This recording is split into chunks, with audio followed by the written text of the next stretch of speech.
scenic and calming mountain valleys, rice fields, limestone caves, refreshing waterfalls, and even cliffs that come with a sea of clouds.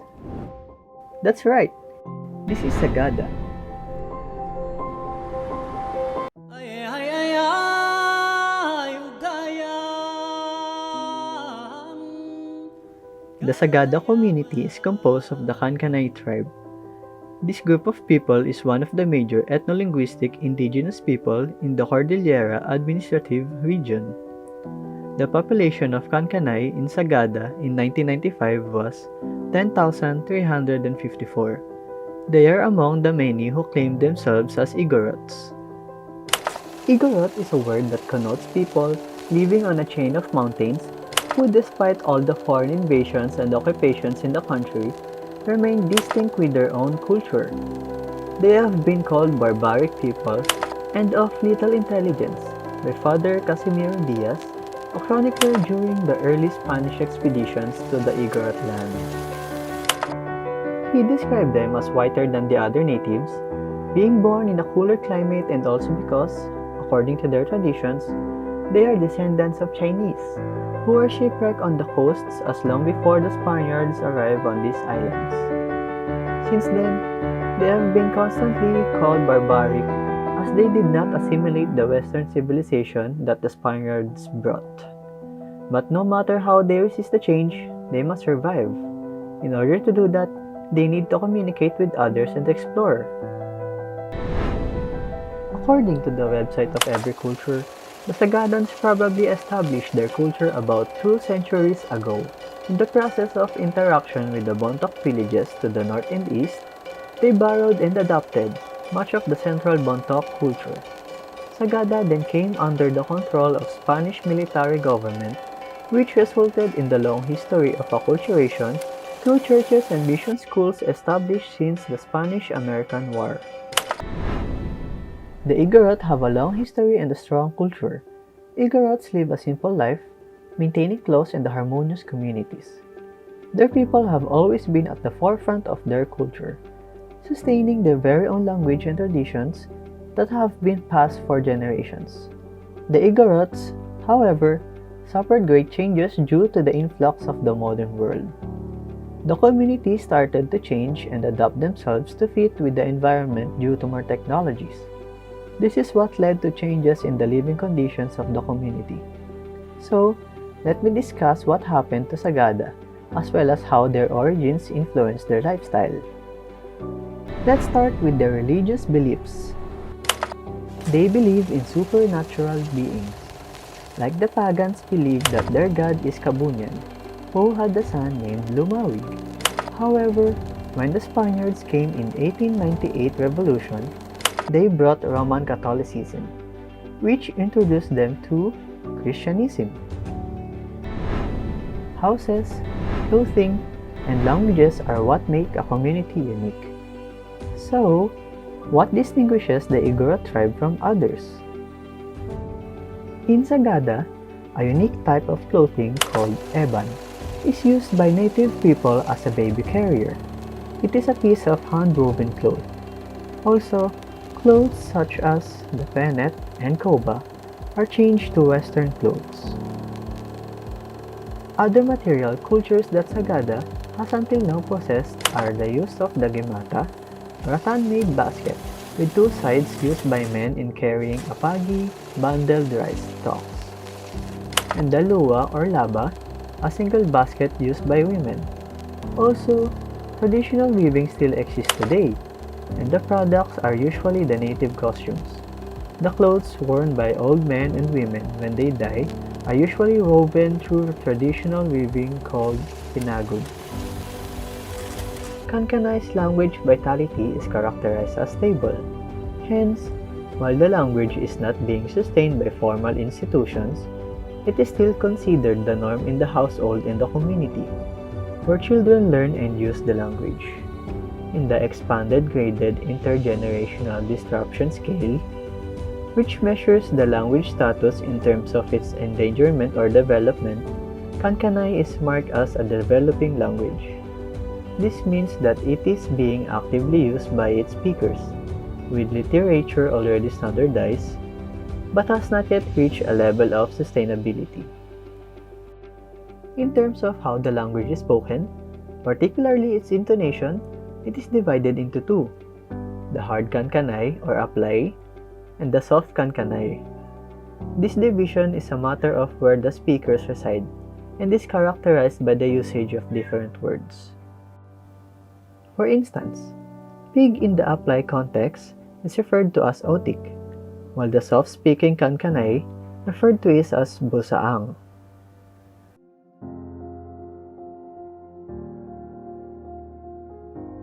They live in a traditional inatep, a one-room house with kagon grass roofs. But now, their houses are already made of concrete or semi-concrete with beautiful pine wood panels. Now, let's see what food tells us about their community. The Igorots were actually born with a deep connection to their food, and it shows their intricate recipes and methods. Shout out to Nino Rai! They gather food by planting or hunting, and one of their most popular dishes is the etag, also known as Igorot smoked meat, smoked mountain ham, or smoked bacon, which is salted pork and regarded as part of the life of a Cordilleran from the time of birth until death. Panag-etag, or etag making, is the process whereby the best parts of the freshly butchered pig are rubbed generously with salt before it is cured. The curing process involves hanging the sliced meat and drying it under the sun, or placing the meat above steady smoke from a variety of redwood, dried birch, or a branch of the alnus tree.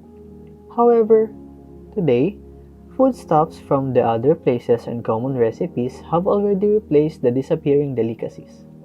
On occasions such as weddings, aside from the common boiled meat, they also serve other menu items such as adobo. In the past, they used wood when cooking, and to find wood for cooking, Sagada used to go to the forest. Now, they no longer need to do so because of the change in lifestyle and the economy. People are now using liquefied petroleum gas. They still use wood when cooking, but they don't need to go to the forest or mountain to get it because it is already available in the sari-sari store. The life of the Sagada community is full of changes, from traditions to rituals. At the beginning of their lives, they used spears and shields as hunting gear for animal or enemies. But now, they stopped using their spears and shields as hunting tools and started using them for rituals and decorations. Like what is mentioned, most of the material culture of the Sagada is used only during performances and rituals. Most Sagada would regard them as objects of arts and proofs of history that they need to keep them not anymore for its utility purposes, but more for its sentimental value. The traditional rituals are performed for a long time, like doing it for a week, but in recent years, some changes have been made to these rituals.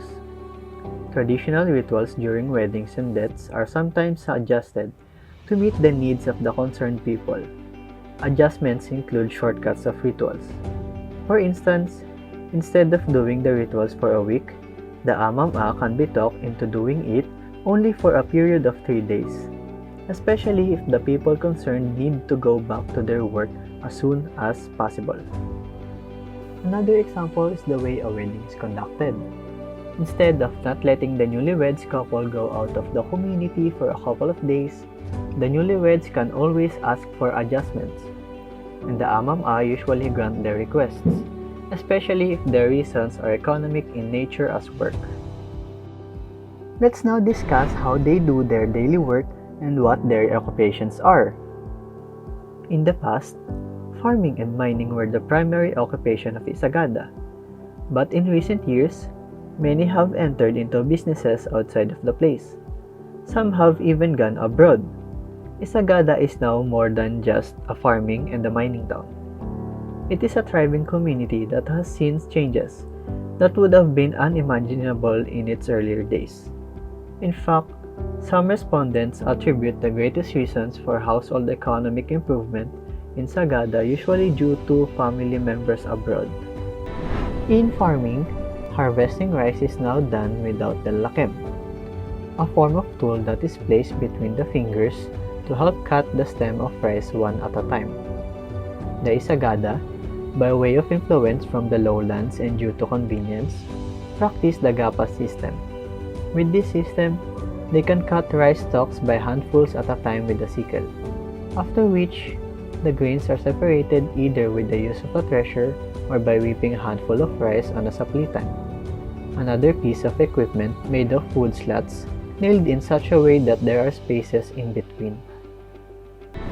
In the past, the community of Sagada was very much dependent on manual work. They used their hands to do everything from farming to making and washing clothes, cooking, and many more. But now that electric energy had been introduced in 1980s, things have changed. Electric appliances that make life easier, such as washing machines, are now being enjoyed by the people of Sagada.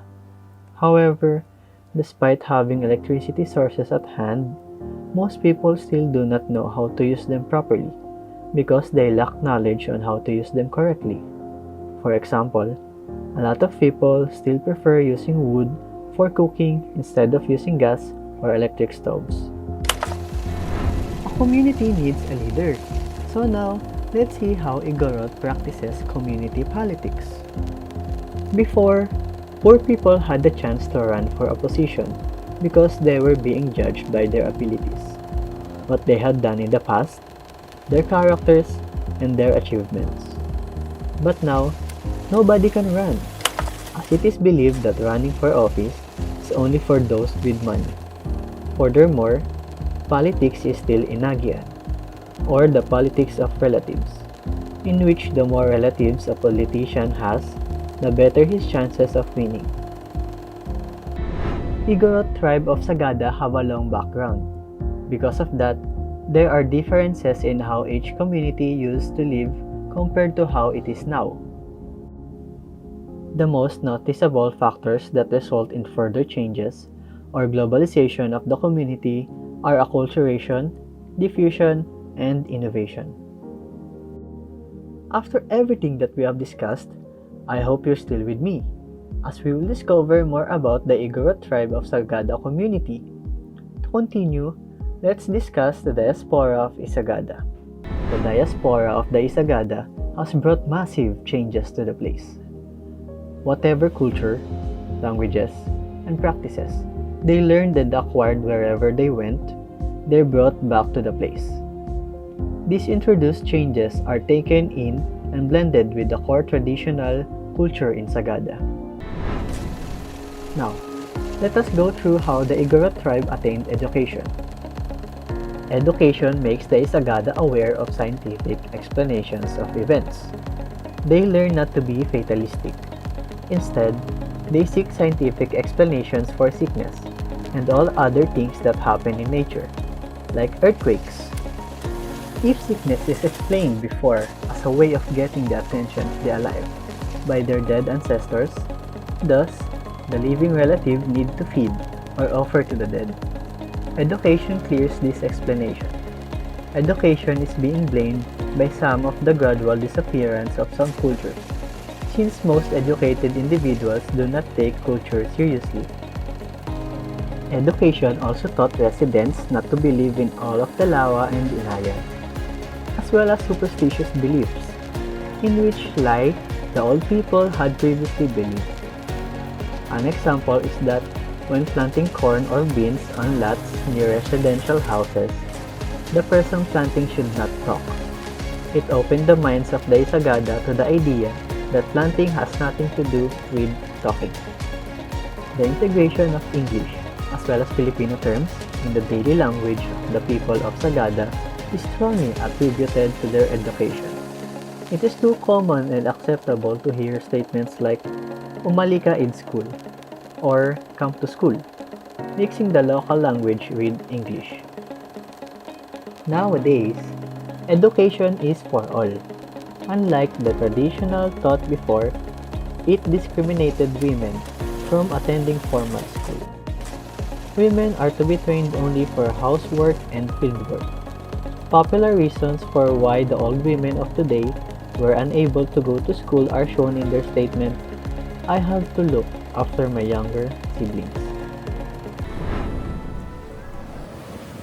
The community of Sagada is full of unique and beautiful places that can be explored through nature, history, and activities. Actually, the tourism of Sagada brought the municipality into the limelight and to the attention of the media is one of the main influences on the changes that are happening in Sagada, specifically in the Central Zone. Bakisan, year 2005, noted in her study that tourism aided in the evolution of change in Sagada, which included economic, social, and cultural changes. Her findings proved the arrival of tourists helped open the eyes of the Isagada to the world outside of the municipality. Tourism not only boosted Sagada's economy, but also attracted tourists from different parts of the world to reside in Sagada. Usually, these tourists who reside in the place help implement changes. These changes, however, are expected to benefit some, if not the majority of the Isagadas. Yet, it should be noted that even with the entry of tourism, the Isagadas still kept their industry under their control and did not allow the Isagadas to be controlled by the industry. Bakisan, year 2005, in her findings, noted that even the Department of Tourism, through the Philippine Tourism Authority, was not allowed to build a 5-star hotel in the municipality. One of the reasons given for the people's refusal is that a 5-star hotel would exacerbate the municipality's water scarcity during the summer, which would be detrimental to the residents. This line of thinking guided the Isagada in accepting projects in line with tourism. Thereby, until now, tourism is in control of the residents of Sagada and not even only of one group. While tourism is growing, concerned people are not only looking to the comforts of the tourists, but also in the residents' welfare. They establish programs that will promote and preserve tourism but not destroy Isagada's reputation. One family sage they practice is that when you are in Rome, do what the Romans do. In other words, the tourism should be the one to adjust, not the Isagada.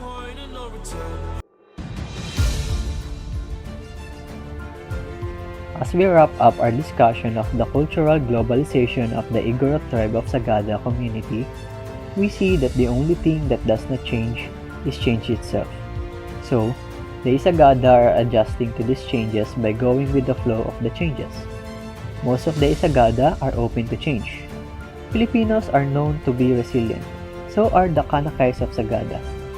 They adjust to the changes around them, whether the changes are something that they readily accept or something that they resist at first. This particular management of change is clearly seen in the traditional practices of Sagada. The practice of the age-old culture and the unique characters of the people add to the touristic attraction of Sagada. There are, however, several recognized threats to the preservation of the Waned Id Kasin, or age-old culture of the Isagada. Though threatened by education, religion, practicality, tourism, migration, and the natural process of change, the core essence of the age-old culture is still ingrained. The Isagada has several strategies that help them to adapt to changes in the community. They maintain their cultural identity while also embracing change, which allows them to maintain the essence of their cultural identity. Furthermore, tourism is one of the factors to change. But then, Isagada maintains control of tourism in the place. Hence, tourists should be the one to adjust to the residents and not the residents to adjust to tourists, as tourism should not only be benefits tourists but also residents.